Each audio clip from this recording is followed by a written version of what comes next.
हाय दोस्तों, अस्सलाम वालेकुम। कैसे आप लोग? मेरा नाम नबील है। आज हमारा संडे Q&A है जिसमें आपके पूछे हुए क्वेश्चंस के आंसर मैं देने की कोशिश करता हूँ। And thank you so much for your prayers and wishes.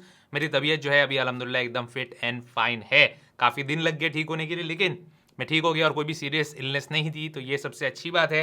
पहले क्वेश्चन लेते दोस्तों संडे Q&A का। पहला क्वेश्चन पूछा है सिद्ध पाठक ने। ये बोलते हैं कि आईपैड पे बैक टू स्कूल ऑफर या कॉलेज ऑफर जो है एप्पल का, जो हर साल आता है, मतलब पिछले साल से शुरू हुआ था इंडिया में, वो कब हमको देखने मिलेगा? जहां पे आपको स्टूडेंट डिस्काउंट ऑफर में, जहां पे डिस्काउंट मिलता ही है आईपैड के ऊपर, मैकबुक्स के ऊपर, साथ ही एयरपॉड्स भी फ्री में देखने मिलते हैं आईपैड के साथ। तो ये ऑफर कब देखने मिल सकता है? यह ऑफर जो है आपको जुलाई 2022 के आसपास जो है देखने मिल सकता है। और इस बार भी एप्पल की प्लानिंग है कि ये back to school, back to college, back to university, जो भी इनका ऑफर रहता है, ये एजुकेशन डिस्काउंट के एयरपॉड्स फ्री वाला, ये इस बार भी वो इंडिया में लेके आए। तो स्टे ट्यून फॉर दैट। जब भी आएगा तब आपको पूरा प्रोसीजर के साथ सारी चीजें मैं डिटेल में समझाने की कोशिश करूंगा। अगला क्वेश्चन है दोस्तों रोहित का। ये बोलते हैं कि मेरे पास एक आईफोन 13 प्रो है, ग्लोबल वाला, जो मैंने न्यू लिया है। ग्लोबल मतलब इंटरनेशनल, जो मेड फॉर इंडिया नहीं है, किसी और कंट्री के लिए बना है।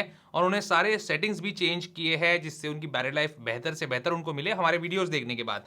उनकी बैटरी हेल्थ भी 100% है, लेकिन ये फ़ोन जो है ज़्यादा बैटरी कंज्यूम कर रहा है। उनके फ्रेंड्स का जो इंडियन 13 प्रो है उसके मुकाबले आधी ही बैटरी लाइफ इनको मिल रही है। और ये अभी तक 5 वॉट, 12 वॉट और 20 वॉट सब चार्जर भी इस्तेमाल करके देख चुके हैं। रीज़न जो है क्या हो सकता है इसका, सब में हमको रिजल्ट सेम ही देखने मिला है। रीज़न बहुत ही सिंपल है कि आपको खुद ही उसको रीज़न को तलाश करना पड़ेगा। मैं यहाँ बैठ के वो रीज़न नहीं बता सकता। उसके लिए आपको आपके आईफोन की सेटिंग्स के अंदर, बैटरी के अंदर जाना और वहाँ पे आपको बैटरी स्टैटिस्टिक्स देखनी है। थोड़ा सा आपको ऐसा लगेगा कि भाई क्या देखना पड़ रहा है, समझ नहीं आ रहा है, लेकिन ऐसा नहीं है। आपको वहाँ पे एक ग्राफ देखने मिलेगा। उस ग्राफ को आपको अंडरस्टैंड करना है कि बैटरी आपकी जो ड्रेन हो रही है, ग्राफ ऐसा नीचे जाता हुआ दिखेगा। अगर सडनली कहीं जा रहा है या बहुत जल्दी जा रहा है तो उस रीजन में देखिए जहाँ पे आपने फ़ोन को इस्तेमाल नहीं किया, वहाँ पे भी बैटरी ड्रेन हुई है क्या। जनरली यही होता है कि बैकग्राउंड में कुछ ऐसे एप्लीकेशंस होते हैं जो बैटरी बहुत ज़्यादा ड्रेन करते हैं। For example find my. तो अगर ऐसा कोई एप्लीकेशन है तो उसके साथ आप क्या कर सकते हो वो देखिए। हो सकता है फेसबुक ज़्यादा यूज़ करा होगा, हो सकता है इंस्टाग्राम। और आपके फ्रेंड्स जो फ़ोन इस्तेमाल करते हैं और आप जो इस्तेमाल करते हैं वो यूजेज एग्जैक्टली सेम नहीं होगा। तो आपको दोनों का बैटरी स्टैटिस्टिक्स जो है वो कंपेयर करके देखना चाहिए। हो सकता है आपके फ्रेंड जो एक लाइट यूज़र हो आपके मुकाबले, हो सकता है आपका फ्रेंड कोई ऐसा एप्लीकेशन यूज़ करता हो जो आप नहीं यूज़ करते और वो एप्लीकेशन उतना बैटरी ड्रेन नहीं करता जितना आपका एप्लीकेशन यूज़ करता है। सबसे ज़्यादा बैटरी ड्रेन करने वाला एप्लीकेशन जो है फेसबुक है। हो सकता है आप फेसबुक इस्तेमाल कर रहे होंगे, क्योंकि इतनी खराब बैटरी लाइफ आपको निकल के नहीं आनी चाहिए आपके आईफोन 13 प्रो के साथ। अगला क्वेश्चन है दोस्तों रोहन कोठारी का। ये बोलते हैं कि मैं एयरटैग लेना चाहता हूँ। ये पूछना चाहता हूँ कि अगर मैं कई बार हैवी व्हीकल पार्किंग में जैसे जगहों पर जाना पड़ता है मुझे, जहाँ पे ढेर सारी गाड़ियाँ होती है, तो अगर मैं अपने एयरटैग को अपनी कार में छोड़ दूँ या गाड़ी में छोड़ दूँ, ट्रक में छोड़ दूँ, वहाँ पे अगर मैं उसको छोड़ दूँ तो वापस जब मैं आऊँ तो क्या वो एयरटैग को मैं ढूंढ पाऊंगा? बिल्कुल आप ढूंढ पाएंगे, क्योंकि एयरटैग जो है वो एक लोकेशन पे ही रहेगा। उसकी लोकेशन ऑलरेडी आपका जो iCloud अकाउंट है उसमें आ चुकी होगी। तो आपके iCloud को भी पता है, तो उसको कोई और आईफोन की ज़रूरत नहीं है नज़दीक में कि वो लोकेशन अपनी ट्रांसमिट करे आपके आईफोन पे। और जब आप उसके थोड़ा करीब भी आ जाएंगे और आपको समझ में नहीं आ रहा है कि आपकी कार कौन सी है, आपकी गाड़ी कौन सी है, मैं एग्जैक्टली नहीं समझ पाया कि हैवी व्हीकल है आपकी या कार है, तो जो भी आपकी गाड़ी है वो आप बहुत बड़े इजीली जो है ढूंढ सकते हैं, क्योंकि उसके अंदर वो जो ultra wide band chip set, वो जो अल्ट्रा वाइड बैंड चिप है आपके आईफोन का, बड़े आसानी से उसकी मदद से आप अपने एयरटैग को ढूंढ पाएंगे। And it is very easy. आपको बस फाइंड माई को ओपन करना है और वो जो आइटम है आपका एयरटैग, जो भी आपने उसको नाम दिया होगा, उसको सर्च करना वहां से, आप बहुत इजीली समझ पाएंगे। It is very user friendly to use. अगला क्वेश्चन है दोस्तों मीनास खुर्शीद का, और ये थोड़े डिसअपॉइंटेड है। कोई बात नहीं, डिसअपॉइंटमेंट दूर करेंगे। हमारे पुराने सब्सक्राइबर है, बोलते पहले इस चैनल पे सिर्फ ऑनेस्ट रिव्यू आता था, तभी हमने इस चैनल को देखकर ही आईफोन 11 लिया। नबील नवाब जैसा चैनल भी पैसे लेकर बेकार फ़ोन 45,000 का प्रमोशन चल रहा है या चला रहा है। हमको पता है कि पैसा चाहिए, लेकिन गलत चीज़ें प्रमोट करके पैसा कमाना नहीं चाहिए। ये सोच होना चाहिए। देखो मैं आपको बताता हूँ, बहुत ही सिंपल है। सबसे पहली बात, जो पहला सेंटेंस आपने लिखा, दैट इज़ द ट्रूथ, कि आपने मेरी एडवाइस सुना, आईफोन 11 लिया, यू आर सेटिस्फाइड, आप खुश है ना? मतलब आपको मैंने धोखा नहीं दिया। मैं किसी को धोखा नहीं देता हूँ। जितने लोग भी मुझे मिलते हैं जिन्होंने आईफोन लिया है, बोलते नबील भाई आपने आईफोन लेने के लिए बोला, हमने लिया and we are very satisfied. ठीक है, हो सकता है हर कोई सेटिस्फाइड नहीं हो सकता है 1-2% ऐसे लोग भी हो जो सेटिस्फाइड नहीं हो। अब रही बात बेकार फोन का प्रमोशन करना और गलत चीज़ों का प्रमोशन करना, जो आप बोल रहे हो, मैं आपको समझाता हूँ। देखो जो कैमरा से आप मुझे देख रहे हो वो अभी मैंने रिसेंटली लिया है सोनी का अल्फा 7 4। इसकी कीमत आप देखिए, सिर्फ कैमरा की बॉडी की कीमत है तकरीबन 2.5 लाख रुपए। और उसी के साथ मैंने एक सोनी का जी मास्टर लेंस लिया है जो यहाँ पे लगा हुआ है। थोड़ा सा मैं इसको जो है नीचे करके आपको दिखा देता हूँ। देखिए यहाँ पे ये जो है ये दिख नहीं रहा आपको, और थोड़ा नीचे करता हूँ। ये मेरे दूसरे कैमरा पे लगा है, जो कैमरा 1.5 लाख का है। और ये लेंस की कीमत भी 1.5 लाख रुपए है। आप इसकी भी जो है कीमत सर्च कर सकते हो। 2470 जो माइक से आप मुझे मेरी ऑडियो सुन रहे हो उसकी कीमत है 25,000 रुपए। जो टेबल पे मैंने हाथ रखा हुआ है इसकी कीमत है 45,000 रुपीज़। जो लाइट्स लगे हुए हैं वो अलग से जो है कई हज़ारों रुपए के हैं। और यहाँ पे जो स्टूडियो मैंने बनाया है, जो फोन्स मैंने लिए हैं वो लाखों रुपए के हैं। अब गलत चीज़ों का अगर प्रमोशन करना होता तो मैं आपको बताता हूँ, मुझे गैम्बलिंग और अलग अलग लोन लेने वाले एप्लीकेशन, मुझे लोन लेना गलत लगता है, मुझे इंटरेस्ट लेना, इंटरेस्ट देना, ये सारी चीज़ें मुझे गलत लगती है, हराम लगती है। मैं उन चीज़ों का प्रमोशन नहीं करता जिससे आपको नुकसान हो सके। वो लोग मुझे जो है लाखों रुपए देते एक वीडियो का, लाखों रुपए। मैं सीरियसली बोल रहा हूँ, अगर मैं गैम्बलिंग ऐप का प्रमोशन कर दूँ एक वीडियो बना के, इंटीग्रेशन ही सिर्फ आपके सामने 1 मिनट में उसके बारे में बात करो, बाकी अपना वीडियो चलाओ, 3-4 लाख रुपए, 5 लाख रुपए आराम से वो मुझे दे देंगे, क्योंकि वो जानते हैं कि मेरी ऑडियंस मुझे ट्रस्ट करती है। तो ये चीज़ों का तो मैं प्रमोशन करता नहीं, तो ये चीज़ों को बोला जाता है गलत चीज़ें, जिनका गलत प्रमोशन करते हैं बड़े बड़े यूट्यूबर्स भी करते हैं, बड़े बड़े एक्टर्स भी करते हैं। रही बात 45,000 रुपीज़ के फ़ोन के प्रमोशन की, तो अब मैं आपको समझाता हूँ कि मैंने कोई भी उस कंपनी से पैसे नहीं लिए। जो फ़ोन 45,000 का बात करें वो यहाँ पे पड़ा हुआ है, it is a review unit. और कुछ कंपनीज की ऐसी पॉलिसी होती है कि आप हमारे फ़ोन की कोई बुराई नहीं करेंगे जब आप उसको अनबॉक्स करेंगे। तो इसलिए मैंने उस फ़ोन का कोई रिव्यू नहीं किया। इसके पहले भी इस कंपनी के फ़ोन का मैंने अनबॉक्सिंग किया था और मैंने तब भी जो है उस फ़ोन का रिव्यू करने से मना कर दिया, क्योंकि रिव्यू में फ़ोन की तारीफें होती है, बुराई करने वाले लोग देते नहीं, इसलिए मैं वो चीज़ें एक्सेप्ट करता नहीं। दूसरी बात है, उस वीडियो के अंदर अगर मैंने इस फ़ोन की कोई भी झूठी तारीफ की होगी तो आप मुझे बताना, फिर आगे जो है मैं आपके सामने पब्लिकली माफ़ी मांगूंगा, आपका नाम लेके माफ़ी मांगूंगा कि भाई मुझे माफ़ कर देना, मैंने उस फ़ोन की जो है झूठी तारीफ की थी। मैंने बोला ये फ़ोन की बॉडी प्लास्टिक की है, प्लास्टिक की ही है। मैंने ये बोला कि इस फ़ोन के अंदर स्नैपड्रैगन 778 है, जो गेमिंग के लिए नहीं बना है प्रोसेसर, कैजुअल यूज़ आप अच्छे तरीके से कर सकते हैं। इट इज़ अ फैक्ट, आप सच में कर सकते हैं। मैंने बोला इसके अंदर One UI 4.1 है, जो लोग सैमसंग को पसंद करते हैं उनके लिए यो UI अच्छा है। और एंड्रॉइड में one of the best UI जो है वो सैमसंग का One UI ही है, बहुत अच्छा UI होता है। स्टॉक एंड्रॉइड भी मुझे पसंद है, और ये अगर फीचर्स चाहिए तो सबसे अच्छा UI One UI ही है। अब बताइए मुझे, मैंने कौन सी चीज़ जो है इस फ़ोन के बारे में गलत बोल दी। यहाँ तक भी मैं बता देता हूँ कि फ़ोन का जो सेलिंग पॉइंट है एक, वो one of the selling points है ऑप्टिकल इमेज स्टेबलाइजेशन। अब ऑप्टिकल इमेज स्टेबलाइजेशन वाला पार्ट भी देखेंगे मेरा अगर उस वीडियो का, तो मैंने बोला आपको ऑप्टिकल इमेज स्टेबलाइजेशन के साथ अगर आप अपने फ़ोन को लेकर चलते हो वीडियो में, तो ये टाइप की आपको वीडियो क्वालिटी और स्टेबिलिटी दिखने मिलती है। क्या मैंने बोला आउटस्टैंडिंग मिलती है? क्या मैंने बोला खराब मिलती है? मैंने कुछ नहीं बोला, मैंने आप पे छोड़ा कि आप देखो और अंडरस्टैंड करो। तो अगर आप सोचते हो कि मैं पैसा खाने वाला चैनल हूँ और पैसा खाकर आपको गुमराह कर रहा हूँ, तो you can just stop watching it, और मुझे कोई प्रॉब्लम नहीं है उससे, क्योंकि अगर कोई इंसान हमको गलत एडवाइस देता है तो उसको हमको देखना भी नहीं चाहिए। लेकिन अगर आपको मेरी बात समझ में आ गई और आप उससे सेटिस्फाइड हो, तो बिल्कुल हमारे चैनल को सब्सक्राइब करके रखिए और चैनल को आगे भी देखिए और ऐसे ही सपोर्ट बना के रखिए। मैं इससे ज्यादा आपको कुछ नहीं बोलना चाहूंगा। अगला क्वेश्चन है दोस्तों सौरभ वर्मा का, बोलते सैमसंग वॉच, इसके बारे में मैंने बताया था लास्ट Q&A में क्वेश्चन लिया था, बोलते बहुत लोग लेते हैं, मेरे पास भी है भाई, एप्पल से दुनिया नहीं चलता, अच्छा प्रोडक्ट है नो डाउट, बट ऐसे कौन बोलता है यूज करके तो देखिए आप, ऐसे जनरलाइज करना ठीक नहीं है कि हर एंड्रॉइड यूजर 5,000 रुपए का वॉच ही यूज करता है, हर एंड्रॉइड यूजर जो है 5,000 रुपए का वॉच यूज करते हैं, मैंने ऐसा नहीं बोला।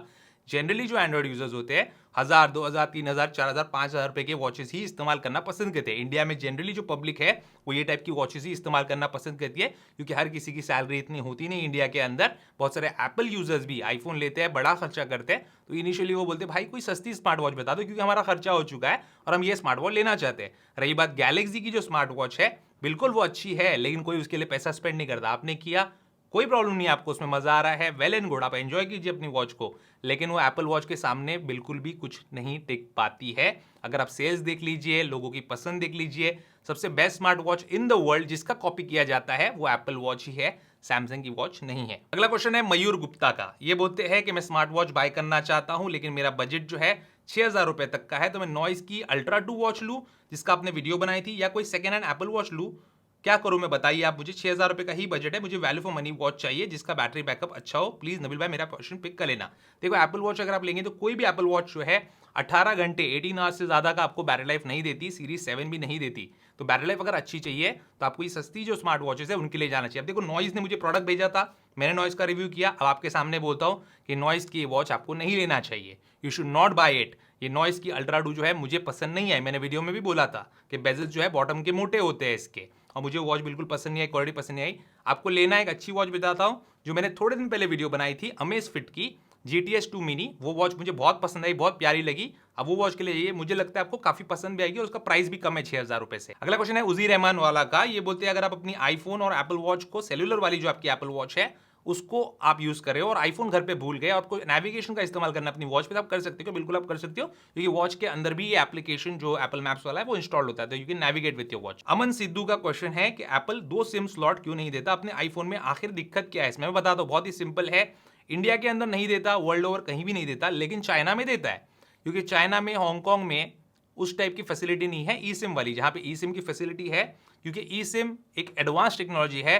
कार्ड खराब भी होता है बार बार निकालने डालने से, कार्ड कोई निकाल के फेंक भी सकता है, ई सिम को कोई निकाल नहीं सकता, इट इज मोर सिक्योर। तो ई सिम जो है उसने दिया है वर्ल्ड ओवर, लेकिन चाइना में क्योंकि वहां के जो नेटवर्क ऑपरेटर्स है वो सपोर्ट नहीं करते ई सिम को, तो वहां पे नहीं दिया। जब वहां पे करेंगे तो वहां पे भी देगा वो। और क्योंकि एप्पल जो है अगला स्टेप में भी पोर्टलेस का लेगा आईफोन 15 के साथ, तो उस टाइम पे हो सकता है सिम स्लॉट कंप्लीट निकाल दे, क्योंकि अभी ऑलरेडी एप्पल ने आईफोन 13 सीरीज के अंदर 2 ई सिम लगाने का ऑप्शन दे दिया है, तो बिना सिम कार्ड के डाले आप फोन को यूज कर सकते कंप्लीटली। अगला एक इंपॉर्टेंट क्वेश्चन है सेल से रिलेटेड कि बीबीडी सेल जो होने वाली है और अमेजोन की सेल जो होने वाली है, उसमें आईफोन 12 क्या कीमत में मिलेगा? जो पिछले साल मिला था उसके ही आसपास आपको देखने मिलेगा, यानी कि 40s के अंदर, 40 to 50,000 के रेंज में आईफोन 12 और 50 to 60,000 की रेंज में आईफोन 13। फिर उस पर कार्ड ऑफर्स आके वो और सस्ता भी हो सकता है, लेकिन ये रेंज में आपको इजीली देखने मिल जाएगा। अगला क्वेश्चन है अंकित कुमार का, और ये पूछते हैं क्या ये राइट इन्फॉर्मेशन है कि आईफोन 13 का मेड इन इंडिया मई के फर्स्ट वीक से लो प्राइस में मिलेगा? देखो ये सारी इंफॉर्मेशन गलत है, कोई भी ये चीज बता नहीं सकता। सिंपल सी बात है, एप्पल के जो रीसेलर्स है उनके पास दोनों स्टॉक अब आ चुके हैं, चाइना वाला भी है, इंडिया वाला भी। जैसे चाइना वाला जो माल है वो खप जाएगा, खत्म हो जाएगा, सेल हो जाएगा, उसके बाद जो है मेड इन इंडिया वाले ही जब रह जाएंगे तब उसकी एमआरपी एप्पल लो करके बेचेगा, क्योंकि कस्टम ड्यूटी वो बचा रहा है। लेकिन अभी वो एमआरपी फुल रख के बेच रहा है, क्योंकि उसको मेड इन चाइना वाला माल खत्म करना है। तो मई के फर्स्ट वीक में होगा, मई के लास्ट वीक में होगा, कब होगा एग्जैक्ट नहीं बताया जा सकता। अगला क्वेश्चन है एनिमल्स इन नेचर का, ये बोलते हैं मैं वन प्लस का फ्लैगशिप यूज कर रहा हूं बहुत सालों से, 13 प्रो मैक्स पर शिफ्ट होना चाहता हूं, लेकिन कुछ वीडियो देखा यूट्यूब पर तो थोड़ा सा कंफ्यूज हूं, जिससे फाइल मैनेजर नहीं होता आईफोन में, ओटीजी पेन ड्राइव नहीं लगता और कुछ और प्रॉब्लम्स। देखो मैं आपको सिंपल सी बात बता देता हूं, अगर आपको जैसे आप वन प्लस यूज करते थे, मतलब स्टैंड अलोन डिवाइस, कोई आपके पास लैपटॉप नहीं है, कोई आपके पास आईपैड नहीं है, कोई मैकबुक नहीं है, कुछ नहीं है, बस आपके पास जो है आपका फोन ही है, तो आप वन प्लस डिवाइस जो यूज करते हैं तो आप एंड्रॉइड का फोन ही लो। आप 13 प्रो मैक्स लेंगे, उसमें ओटीजी पेन ड्राइव जो है इजीली नहीं लगता, मतलब लाइटनिंग पोर्ट वाला आपको लेना पड़ेगा, फिर उतना सही तरीके से काम नहीं करेगा जितना एक एंड्रॉइड फोन के अंदर करता है, क्योंकि एप्पल के जो आईफोन्स है वो एक इकोसिस्टम में काम करने के लिए डिजाइन और बहुत अच्छे तरीके से काम करते हैं। मतलब मेरे पास कभी भी ऐसी नौबत नहीं है, मैं उसकी पेन ड्राइव है ही नहीं, मैं पेन ड्राइव यूज ही नहीं करता, बस external hard disk SSD use करता हूँ। कभी अपना लैपटॉप जो है मैकबुक मेरा वो फुल हो जाता है तो मैं उसमें बैकअप ले लेता हूं, बस इतनी सी बात है। अदरवाइज कभी ये नौबत आती नहीं है कि मैं यूज करूं, क्योंकि एयर ड्रॉप इतनी अच्छी फैसिलिटी है, हैंड ऑफ है, ये है, दुनिया भर की चीजें, ये सब चीजों की नौबत आती नहीं। यहाँ से कॉपी किया, यहाँ पेस्ट कर दिया आईपैड के ऊपर, आईपैड पे कॉपी किया, मैक पे पेस्ट कर दिया, इस टाइप की सब चीजें ये इकोसिस्टम में होती है। तो अगर आप इकोसिस्टम में जाना चाहते हो आगे जाके, तो आपके लिए अच्छा रहेगा आईफोन लेना। लेकिन अगर आपको ये सारी चीजें करनी है, जैसे पेन ड्राइव लगाना है, आपको किसी कंप्यूटर से फटाफट कनेक्ट करना है विंडोज के पीसी से, तो आप अपने एंड्रॉइड फोन पे रहिए, वही आपके लिए बेटर रहेगा। अगला क्वेश्चन है सौरभ सोनी का, बोलते माई फोटो स्ट्रीम जो है उनका सही से काम नहीं कर रहा है, और उन्होंने एप्पल केयर से पूछा तो वो बोलते हैं कि iCloud फोटो लाइब्रेरी को आप ऑन कीजिए। अब iCloud फोटोज जो है अगर आप उसको ऑन कर देंगे तो वहां पे आपका iCloud स्टोरेज इस्तेमाल होता है, जो कि सिर्फ 5 GB है फ्री में, और जो फोटो स्ट्रीम है iCloud का वो अगर आप इस्तेमाल करेंगे तो उसमें क्या होता है, आपके 1000 फोटोज तक 30 डेज तक वो सारे डिवाइसेस में सिंक करेगा, दिखाएगा आपके आईफोन के फोटोज, आपके आईपैड में भी दिखाएगा। उसमें आपके iCloud की जो स्टोरेज है वो इस्तेमाल नहीं होती, और उसके बाद जो है वो फोटोज ओवरराइट होते चले जाएंगे। लेकिन यहाँ पे कोई वीडियोस जो है वो नहीं दिखाता। अब इनका ये बोलना है कि कुछ फोटोज जो है इनके दिखा रहा है, कुछ नहीं दिखा रहा, तो ये ग्लिच हो सकता है। लेकिन जो एप्पल केयर वालों ने आपको बोला कि iCloud जो फोटोज है उसको आप ऑन कीजिए, ये बात बिल्कुल भी गलत है। अगला क्वेश्चन है दोस्तों सौमित्रा रॉय का, ये बोलते हैं कि इनके पास एक फोन है सैमसंग का जिसपे अपडेट्स अब बंद होने वाले 3 साल के अंदर, तो आईफोन पे अगर वो शिफ्ट होते हैं, इकोसिस्टम तो नहीं ले सकते, लेकिन आईफोन पे अगर वो शिफ्ट होते हैं तो क्या इतने कम सालों में ये अपडेट्स बंद होना और ये सब प्रॉब्लम तो नहीं आएगा? अगर आप लेटेस्ट लेते हो तो क्यों आएगा? अगर आप लेते हो 3-4 साल पुराना आईफोन तब जल्दी अपडेट्स खत्म हो जाएंगे, लेकिन लेटेस्ट ले रहे हो, जैसे आप 13 ले रहे हो आईफोन 13, तो आपको अपडेट्स क्यों बंद होंगे? अगले 5 साल तक आपको अपडेट्स देखने मिलेंगे और फोन भी एकदम स्मूथली चलेगा। अगला क्वेश्चन है लिमिटलेस गेमिंग का, ये बोलते हैं कि लोग सोचते हैं कि आपको एप्पल पे करता है, बट रियलिटी है कि एप्पल किसी को पे नहीं करता, और सैमसंग और अदर ब्रांड जो है फोन देते रिव्यूअर्स को even before their launch, whenever their phone launches 5-10 minute पहले भी अगर वो वीडियो अपलोड कर देते प्रोडक्ट का तो कंपनी फाइन करती है और बहुत लंबा वाला I like the way you answer in a sarcastic way. देखो मैं एक बात बताता हूँ, एप्पल भले ही पैसा नहीं देता, लेकिन ये मत सोचना कि एप्पल फोन नहीं देता, एप्पल यूनिट्स देता है। किसको देता है, क्या देता है, मुझे देता है कि नहीं देता है, दूसरों को देता है कि नहीं देता है, ये अब आप सोचिए, लेकिन एप्पल यूनिट्स देता है। एप्पल यूनिट्स जो है लॉन्च के पहले भी देता है, लॉन्च के बाद भी देता है, बहुत सारे रिव्यूअर्स को देता है। लेकिन एप्पल जो है इतनी एथिक्स वाली कंपनी है, मुझे मजा आ जाता है एप्पल के वे ऑफ वर्किंग देख के कि इतना सही तरीके से वो लोग काम करते हैं। अगर आपको उन्होंने एक फोन दिया उसके बाद वो आपको कुछ नहीं पूछेंगे, वो आपको कोई रिव्यूअर्स गाइड नहीं देंगे कि नबील या भाई कोई और यूट्यूबर आप जो है ये गाइड को फॉलो करो और लोगों को यही बताओ, टाइटल यही रखो, थंबनेल यही रखो। दूसरी कंपनी का जो आप नाम ले रहे हो वो हर चीज बताएगी आपको, ये टाइटल रखो, ये थंबनेल रखो, लोगों को ये बताओ, इस चीज के बारे में बात करो, इस फोन के साथ कोई कंपैरिजन मत करो, सिर्फ फोन का डब्बा खोलो, फोन को डब्बा खोल के दिखाओ। तो ये सब जो है एप्पल और दूसरे ब्रांड्स के अंदर फर्क है। पैसा एप्पल बिल्कुल नहीं देता, अपने प्रोडक्ट पे उसको पूरा भरोसा है, वो प्रोडक्ट देता है रिव्यूअर्स को और अपनी मर्जी पे छोड़ देता है कि आपको बुराई करनी है तो बुराई करो, अच्छाई करनी है तो अच्छाई करो, इससे उनको कोई फर्क नहीं पड़ता। वो लोग ये जो बुराई है उसको एक फीडबैक के तौर पे देते हैं। लेकिन कुछ फालतू यूट्यूबर्स मैंने देखा है जिनको लोग ऑनेस्ट समझते हैं, वो कुछ बेकार सी बातें कर देते हैं फोन्स के बारे में। तो कोई भी कंपनी बेकार की बातें जो कि रेलेवेंट ही नहीं है उसको बर्दाश्त नहीं करती, तब जाके वो यूट्यूबर्स को ब्लैकलिस्ट करती। तो आपने कभी सुना अगर किसी यूट्यूबर को एप्पल ने ब्लैकलिस्ट किया तो समझ जाना कि उसने कोई बेकार हरकत की है। अगला क्वेश्चन है आदित्य सागर का, बोलते हैं I love your videos, I want to know कि आप अपने ओल्ड डिवाइसेस कहां सेल करते हो, कैशिफाई, OLX जैसे प्लेटफॉर्म पे सेल करते हो या ऑफलाइन स्टोर में सेल करते हो, आपको कौन डील देता है सेकेंड हैंड एप्पल प्रोडक्ट्स के ऊपर। देखो आदित्य सागर, मैं आपको एक बात बताना चाहता हूँ, एकदम ऑनेस्ट आंसर, ठीक है। आप लोगों के लिए OLX, कैशिफाई, ऑफलाइन रीसेलर्स, ये सारे ऑप्शन जो है बहुत अच्छे है। OLX तो बेस्ट ऑप्शन है अगर आप सेफली उसको सेल कर सकते हो तो। और मेरे लिए वही चीज़ जो है इतनी अच्छी ऑप्शन नहीं बनती, क्योंकि मुझे थोड़ा काम की वजह से उतना टाइम नहीं मिलता कि मैं एक फ़ोन को लिस्ट करूं, फिर जो बायर है वो मुझे कांटेक्ट करे, मैं उसको मिलने जाऊं और फ़ोन दिखाऊं। अगर मुझे थोड़ा नुकसान भी हो जाता है तो मैं ऑफलाइन जो स्टोर्स है उनके साथ जो है डील कर लेता हूं,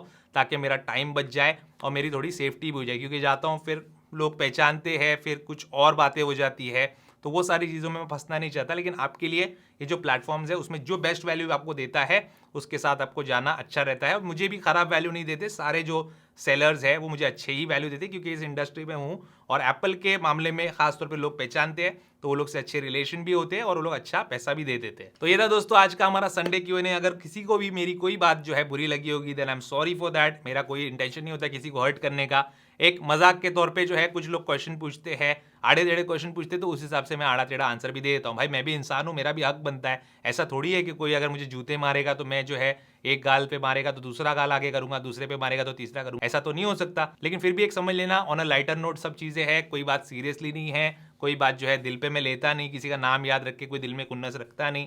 कुछ बात हो गई, कभी मैंने कुछ आपको बोल दिया, कभी आपने मुझे कुछ बोल दिया, वो सब बातें उधर ही खत्म। तो उम्मीद करता हूं दोस्तों आपको आज का वीडियो पसंद आया होगा। पसंद है उसको लाइक एंड शेयर जरूर कीजिए और मेरे चैनल को सब्सक्राइब जरूर कीजिए। Good bye.